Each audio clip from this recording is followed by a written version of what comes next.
What's up guys, it's Carl from Monkey Mods. So here is the video, one of the most requested video on the Wasp 76, which is how to assemble it. But I don't really have a brand new unit. We no longer have any brand new units of the 76 available. So I will have to use our tester unit to disassemble first and then reassemble it. So you can see how things are put together. But don't be worried, this is really simple. Most of our customers actually put it together without any sort of a guide because it's so simple and then most of the things just make sense. So alright, so to begin, let's start with the grip first. Alright, so the grip used in the 76 is the standard airsoft type AEG motor grips. So there's supposed to be a cover, but I did not install it because it's not really necessary since we have the battery wired to the back using the Buffertube portion of the blaster. So I don't really need a cover on here. So I did not install that. Right, so but anyhow, the cover is included if you have an AEG grip. It is included, but it's just not necessary. Right, so the grip is held together by 4 screws. Oops. 4 of this type of a screw that should be included within the, this pack should be in there. 4 of this. You don't really need 4 though. Actually, 2 of it is actually quite enough. But yeah, it's up to you. But yeah, let me just remove the remaining 2 screws. Alright, so as you can see, there is 4. Right. There's 4 screw hole in there.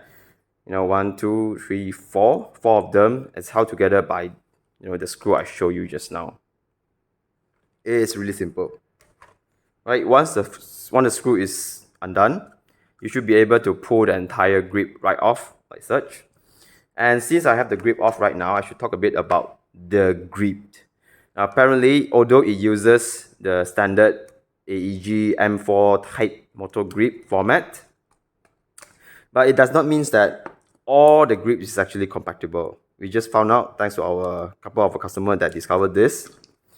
So this is a very standard M4 grip where it doesn't have a beaver tail or the back strap or whatever.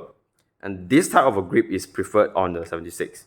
So I have a couple of grip here prepared. So this is an MFT grip. This is all the same format, the M4 type motor grip. This is a Magpul MOE style, same. And this is another type of M4 grip, just with the checker pattern a bit different, but it's the same M4 grip. And this is a HK416 style motor grips. Right, it's the same motor grip with the 4 screw hole and stuff. Right, so the problem with the 76 is that it is designed using this type of a grip without the beaver tail, like this type, without this back strap or beaver tail, whatever you call it. Though it does makes it more comfortable, but unfortunately, this type of grip is not compatible with the 76. Unless you do some modification on cutting this part off slightly or, make it work. But otherwise, out of box, it won't fit. Because even the buttstock is blocking it. Right, you see? It's blocking. So unless you actually cut this part off, which is, there's no point in doing that. Yeah, so just look for a grip that's without the beaver tail and they will all fit. I recommend looking for this type of a grip, the really standard M4 grips without the beaver tail at least. So yeah, that's that.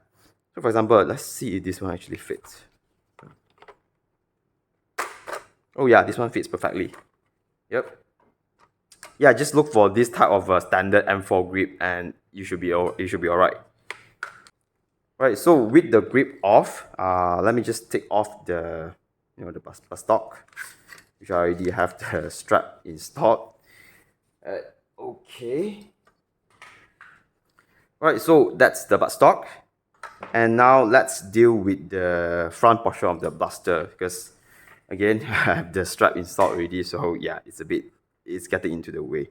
So to remove the front portion of the blaster, which is this barrel piece and of course the barrel within, simply just undo these 2 grub screws here. It's 2 grub screw.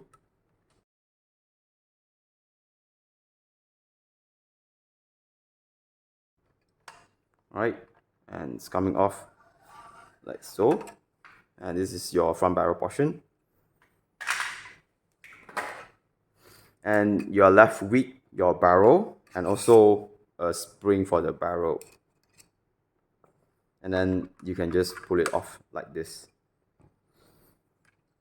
Alright, so this barrel is included within our package where you get this 30 cm, I think, 30 cm, orange color anodized barrel.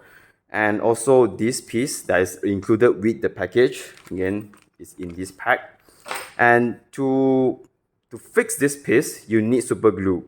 Alright, so just plug the barrel in, it will be quite loose. And drip a few super glue into it, or however you apply super glue, and let it set there for a couple of hours for the glue to cure properly. Now this piece is quite crucial. Friction fitting is possible using Teflon tape and whatnot, but not really advisable because this is actually a moving piece. As the as the blaster fire, this barrel will actually be pushed forward, back and forth. And that's why I think it's better to have the piece properly set up with glue so that it won't come off during usage. Right, so that is the barrel. Now of course, if you prefer to have a lower FPS option, say 140 FPS ish, you can just use this, although not really advisable because this will underbarrel the system. So underbarreling the system is not really good for the system because a bunch of air will be gushing out, causing muzzle blast and whatnot. And not to mention, you will actually get barrel drag because the barrel just goes there. It is really short. Right, not really advisable, but if you need a quick FPS power down option, you have it. Right, so with the barrel and spring out of the way, goes like this. You are left with the grub screw. The grub screw found on the barrel is this type. You should be able to find 2 of these in your package. Right, so with the front portion and the grip out, your 76 will simply just looks like this. Pretty damn long actually, the body and stuff. I should also remove this iron sight just for your information. Right, so this iron sight is plastic piece, is a real iron sight. It's held together by this large Allen key screw. It's really simple. You can pick any spot. It's 1, 2, 3, 4. You can install on any of them. Doesn't really make a much difference, but you have that option.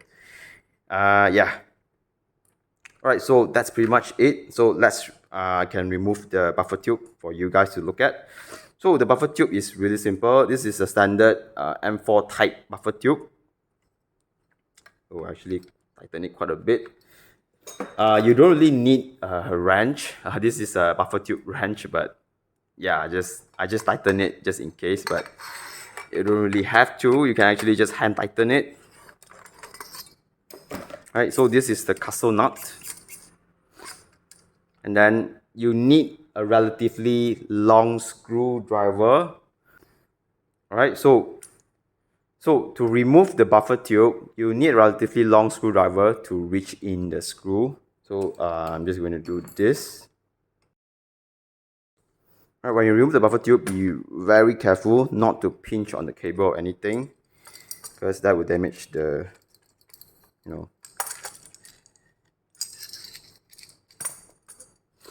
Alright, so that is the buffer tube removed.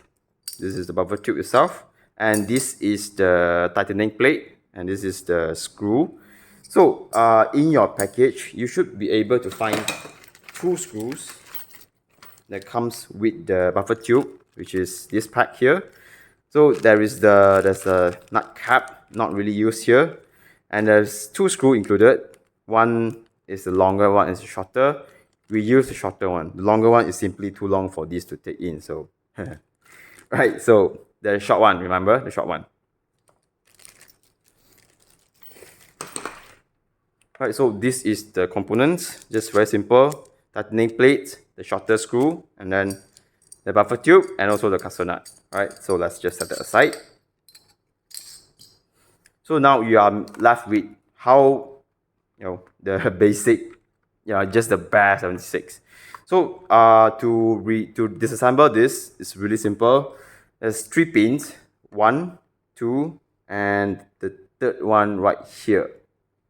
So this pin uses the circlips pin to lock onto the, to secure the pin, because it's not exactly that tight. So, and when the blaster is working, the stuff moving, the recoil is actually quite substantial. So this pin without the circlip probably will just get pushed out with the normal operation usage.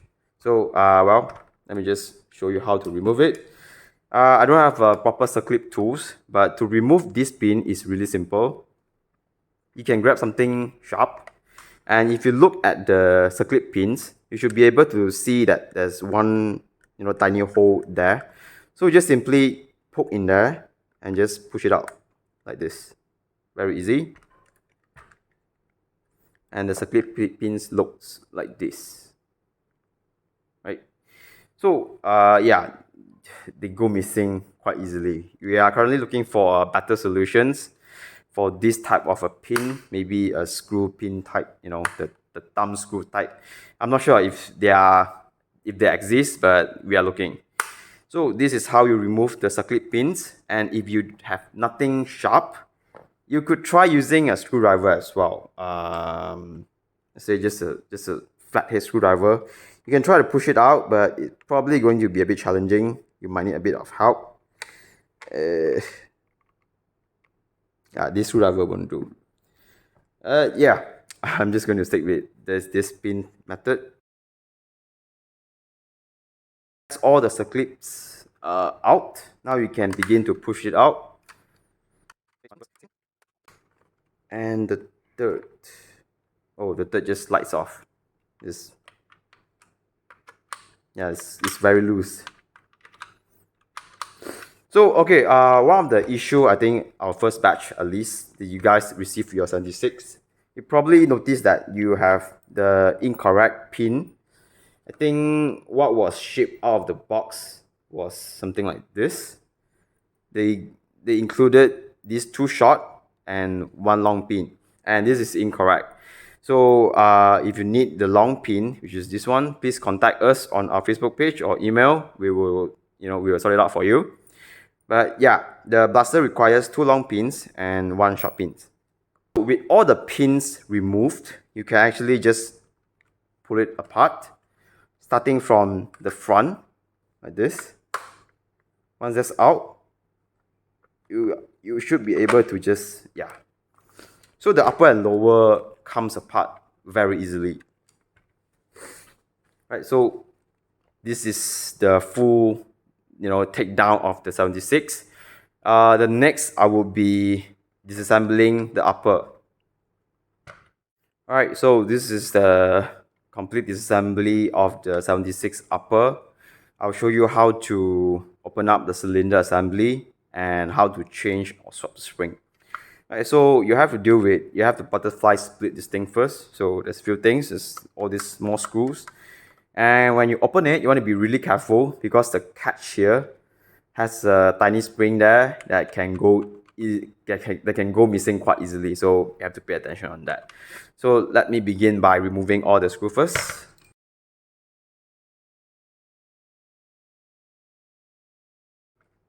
Again, you want to be really careful when you open it because of the catch spring here. Alright, make sure the catch spring does not jump anywhere. You should be able to slowly take it out. Now, the part that's challenging with this upper is that, you see this part here, this, I don't know what this is called, a fake charging handle or whatever, but yeah, this thing actually moves around. So you can see on this part is a larger indentation here, larger hole. You have to, before the whole assembly can be pulled apart, you have to actually push this thing in front first. So this is where it becomes quite weird, because all the screw is on this side. They will force like this. And then you have to be really careful because there are moving parts inside. Right, so we take this part off first. Now, you want to pay attention on a few things. First, of course, the screws, and then these metal bits inserts. Some of them just stay in there, but some of them can come loose quite easily. So be really careful. Or if you feel unsafe, you want to take them all out and place it elsewhere. Some of this is quite secure though. I have no idea why, but yeah. And this too is loose. This and this is tight on my unit, but yeah. So this is the catch plate. Now let's just remove the spring first.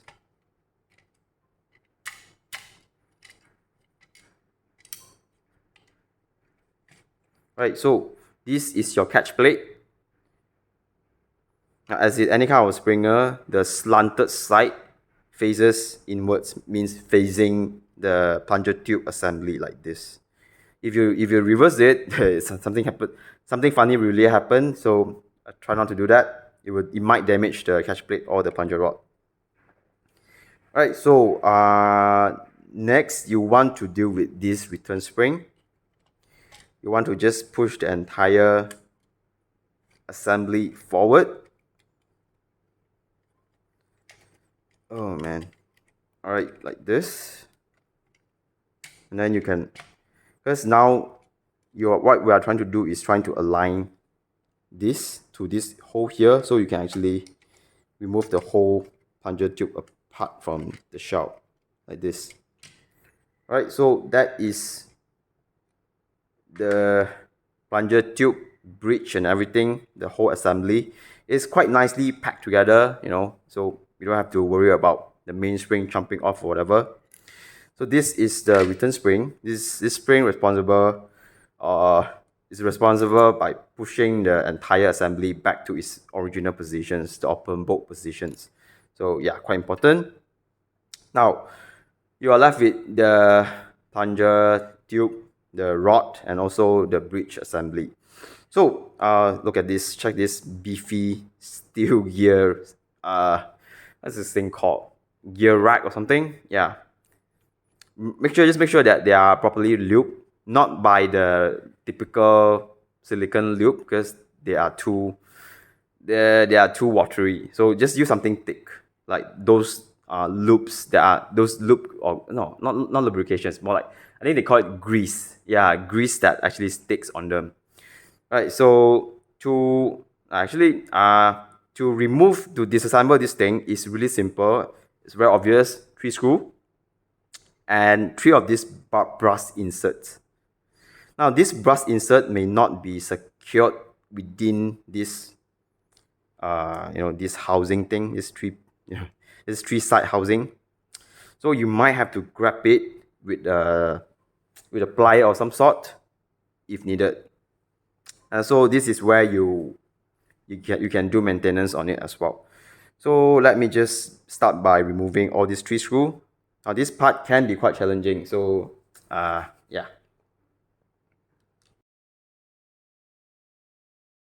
Now when you are left with 1 screw, you want to be really careful, because now the spring within will try to pop everything apart, because both end is not glued. They can come off, so be really careful.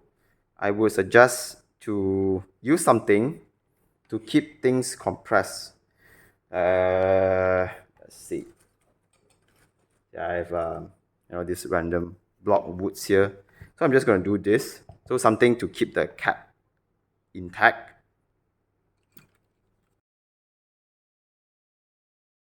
So with all the screw out, you should be able now to remove the cap. Yep, like this. Yep, and that's the bridge assembly. Alright, and the pinion gear and the end cap, suppose. And you can notice that there is already a shock pads, a rubber shock pads here already installed. So when the thing slams backwards, it won't, probably reduces the chances of damaging the shell prematurely. And this is the gear. Okay, I guess it's glued in.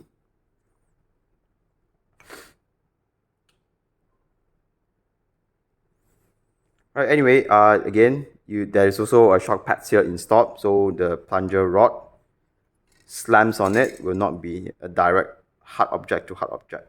So this is the cylinder. This cylinder is obviously proprietary. You know, it has this cuts out to fit the caps, and also it is potted. I'm quite curious if it actually makes any difference. Right, so this is the cylinder. Now, if you want to do the maintenance to clean it up and relube it, this is the time. Remember to use silicone-based loops because this is the plunger rod and it's two-piece actually. The middle section is metal. I'm not sure if it's just metal shell or probably just metal shell to protect the thing, I guess. And this is the piston head. Now, what is interesting is this is a bow, B-O-W-L, not the bow, the B-O-W, bow type seal instead of the regular O-ring. Now, this type of a seal is cheap, and also they work quite well for what it is, because when the piston compress, meaning pull back, right? So when it does that, it won't have much resistance like the O-rings, where it will have frictions onto the plunger tube directly. So on this bow type or skirt type seal, it will simply just pull back without any frictions, or not much of a friction involved, because this thing can flex inwards. And when it comes to launching the darts, right, meaning the piston push forwards and launch the darts, meaning there will be vacuum and stuff here, right? So the air naturally will expand when it when this piston moves forward. The air resistance will actually expand this skirt, and that actually makes it to have a seal.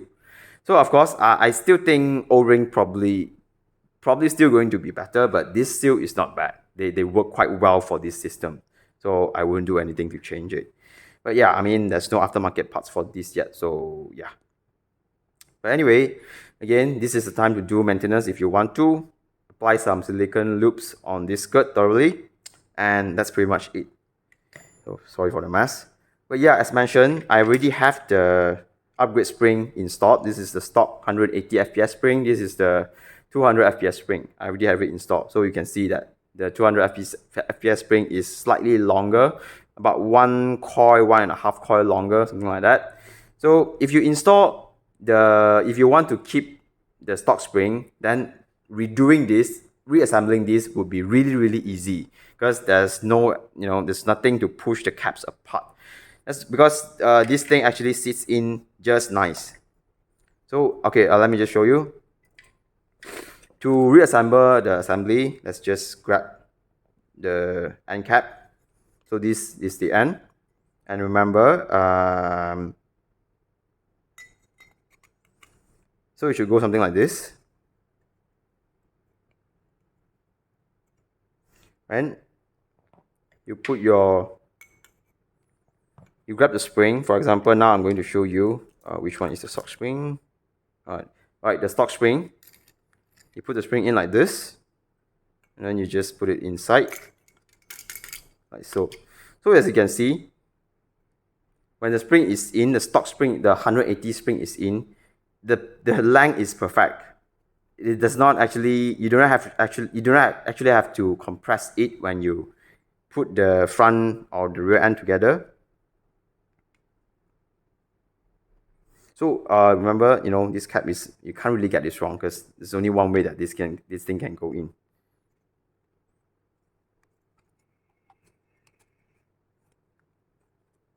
Right, and that's it. And all that's left to do is just put the 3 long screw back and then the brass insert, and just tighten it, and you are done. And that's it. It's really, really easy. So what is the problem? The problem is when you want to use the longer spring, then it becomes a bit challenging. Right, so the 200 FPS spring, you put in, Alright, so as you can tell already, so yeah, it's not going to sit in all the way. So to install the bridge, you have to somewhat compress it. And this part will pop off quite easily. So you have to keep this part in while you install this and also the screw, at least one screw. So yeah, not exactly fun, but yeah, it's not exactly that hard either. So let me just do this. Alright, so once it's in, you have to keep it compressed because otherwise then the spring will come off. Now this is the part that I find a bit difficult. So yeah, again, you need to find something that can compress, okay, that can help you in supporting this thing, or unless you have two pairs of hands, that would make this that much easier. Alright, so let me just quickly push this long screw in. Alright, so once that's done, you are safe. Right, then the rest you can do it quite easily.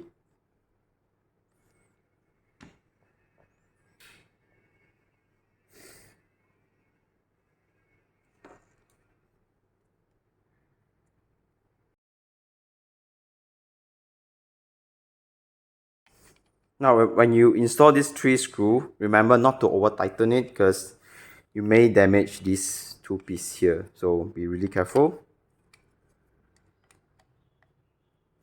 Alright, and we are done. So this is how you disassemble the plunger, you know, the disassembly, how to do maintenance, this is it, and how to swap the spring. Alright, so let me put this back together. So to put this together, again, is quite tricky. You want to grab this piece first, where the screw goes in, because this is where you need to insert this piece here into here. So to do that, just put it there. Right, then it goes right in.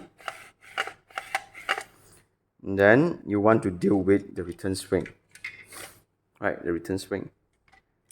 Now the return spring can be a bit tricky to get into, so you might want to do it before you put it in completely.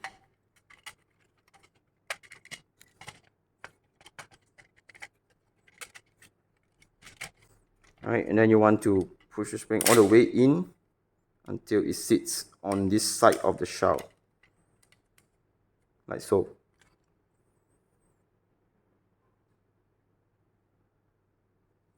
Alright, and that's pretty much it. Then you want to deal with the catch plate. Again, be really careful with the catch spring.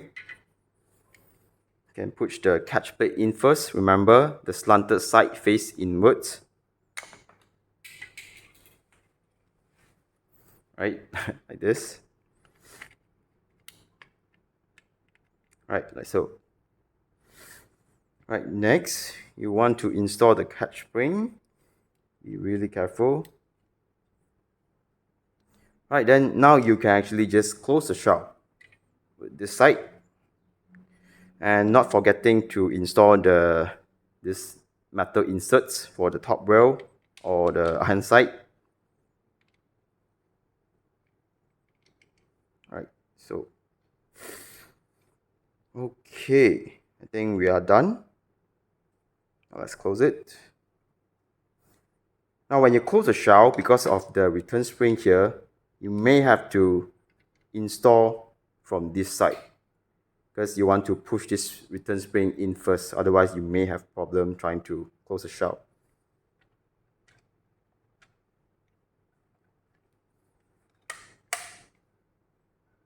Alright, just make sure that the return spring is alright.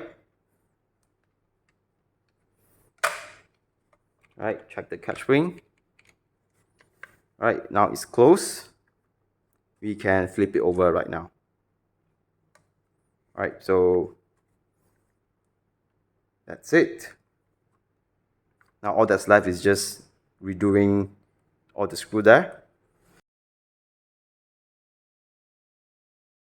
Now we are done with the upper of the 76. The spring swap. Right, then the next would be putting everything back together. So reassembly of the 76 blaster. So this is your upper, and this is the front barrel piece. To assemble the front barrel piece, you need the grub screw. There's 2 grub screw I mentioned just now. 2 of this. Right, so 2 grub screws. And then you will need your glued barrel or the short one, whichever you want. And also the return spring for the barrel. And let's begin. So grab the upper first. Inspect everything is put together properly. There's no gap or anything. Right, then first grab the barrel assembly along with the dart gate and carefully slot it in. You can see there are fins, there are the slots here, specifically for the fins, so you can't really go wrong. Just don't go upside down. So yeah. Right, like this. Slowly push it in. It should go in like this. Right, then grab the return spring. Just simply slide it in, like so. Right, so then grab your front barrel piece. Right, make sure this hole on both sides, I'm not really sure you can see it because it's transparent. Right, this side and this side, make sure they are aligned before you use a grub screw to tighten it, because otherwise then if it's not aligned, you may damage the shell. So let me start on this side first.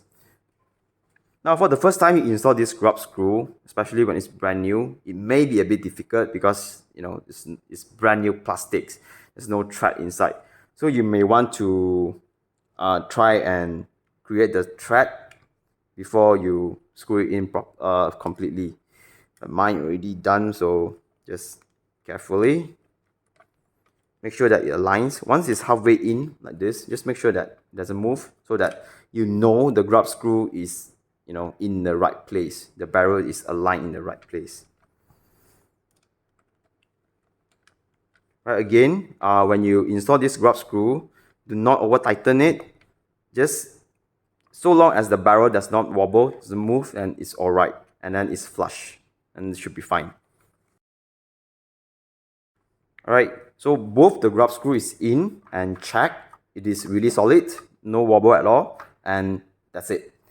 Alright, so that is the upper, the iron sight. You can do this the last step, but yeah, I'm going to install this on the second slot. Alright, and that is the upper complete. Right, let's just grab the lower.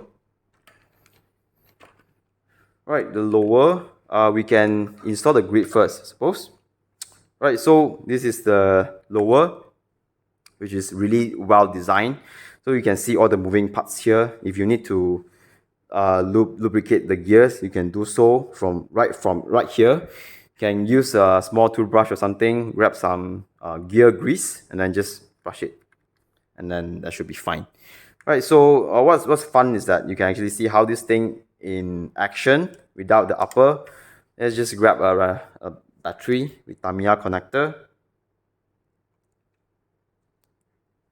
Right, so this is the safety. Right, down it's no peel, and you flick it up and it's peel.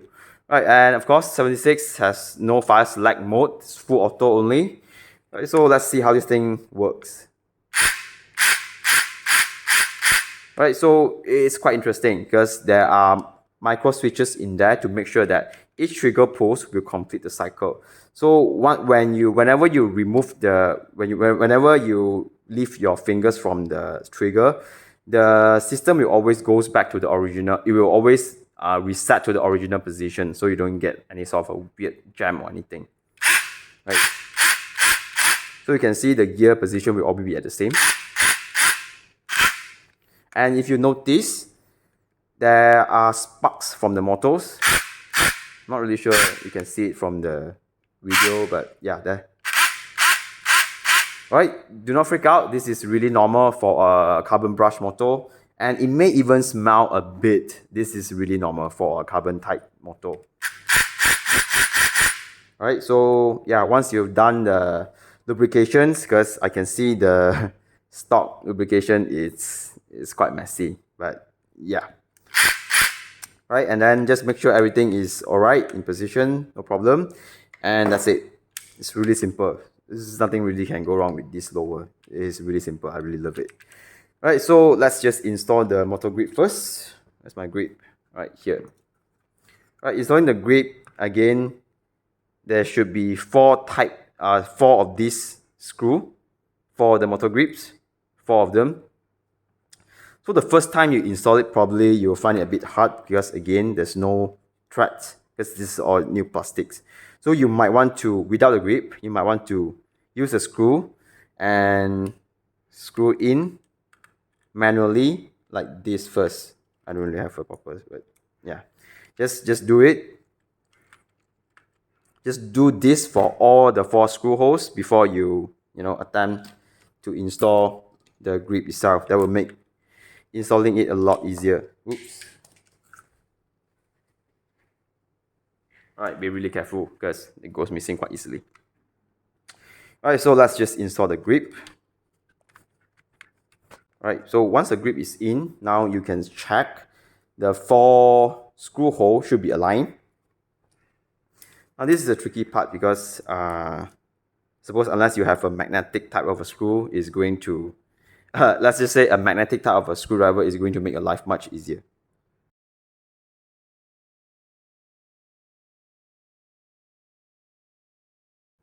Alright, and all the 4 screws are installed. Now it should be relatively secured. Alright, just nice. Alright, now to install the buffer tube. Right, so remember, to install buffer tube, you need these parts, the tightening plate, the shutter screw, and the buffer tube itself. So to install this can be quite tricky because you want to, this cuts out here, it's meant for the wires to go. So first, grab the wires and then the buffer tube, put it in first, like this. Now, on this connecting side, there's 2 fins here that are meant to go with the buffer tube. Right, so you can't really go wrong. Like so. So once that's in, right, now you want to check whether the metal inserts there is in the right positions. Just make sure. Right, then you want to grab this piece now. You want to slide it in a way that it won't pinch the cable. So the flat side should face the downwards like this. Let's just put the screw in first, right? Like this. Alright, I think I've got it. So yeah, it can be quite challenging to install this buffer tube because you need good lighting to shine in there to see what's going on with the screw, and then a really long screwdriver that can reach the screw. Alright, so once that's done, just tighten it just enough. Because if you do it too much, you can actually get crooked. So you may have to adjust that later on with the castle nut. Alright, so that is the lower done. So let's put the upper back. So to put the upper back is really simple. Alright, so grab the upper, align the front portion first, here to here, like this, and the rest you can just actually snap it in.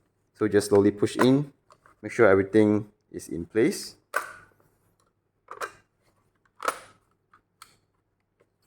And that's it. Yeah, that's it.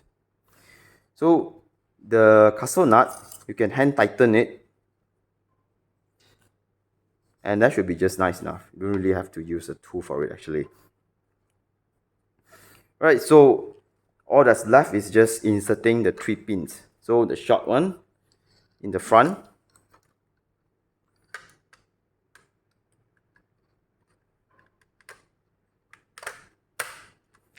right? The long one, middle. I personally do find that even without the pin in the middle section, the blaster still works properly. There's no real issue there. But of course, if it's there, it will be the best because as intended. And then the last one. Right, the last one. And all that's left is just inserting this little pin that's quite pain in the ass actually. Right, locate the groove. Well, when you install the pin fully, it should be right. It should be at the right place. So just really carefully, yeah, really carefully, because yeah, like so. And then you can grab something like a flat head screwdriver and just really carefully push it in. Yeah, just have to be really careful on this. I really don't like this circlip, but yeah. Alright, and we are done. All the 3 pins is installed. Right, let's just plug a battery in to make sure that it's actually working. Alright, let's just give it a shot.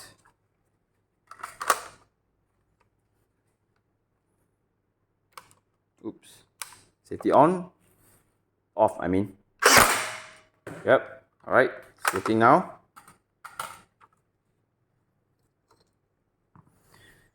And now about the buttstock. So this is a standard, excuse me, this is a standard M4 SR buffer tube. So most of the buffer tube from those should work.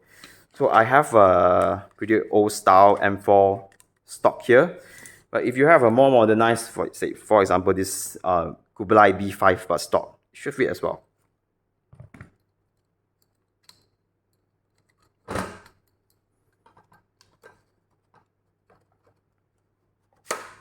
Right, and then that's it. Right, so most of the buffer tube from the S-Hof and stuff should fit, no problem. Right, then the next thing I want to talk about actually is the battery. I mean, we are pretty much done with assembling the blaster already. So the battery type is this type of rectangular long LiPo battery, 3S. Excuse me.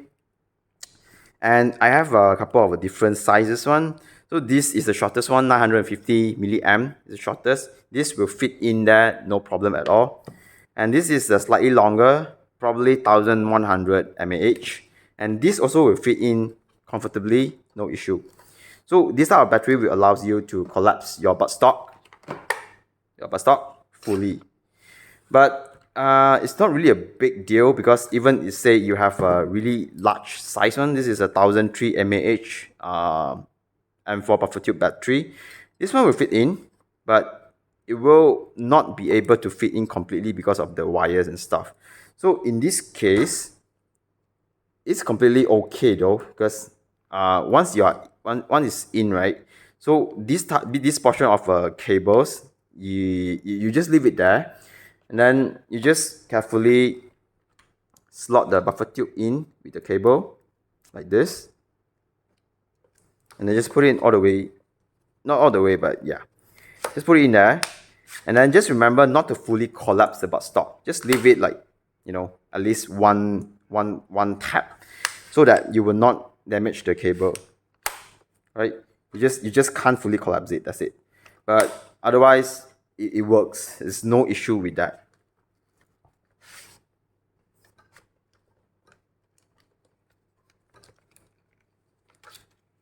Right? So just be really careful dealing with the batteries.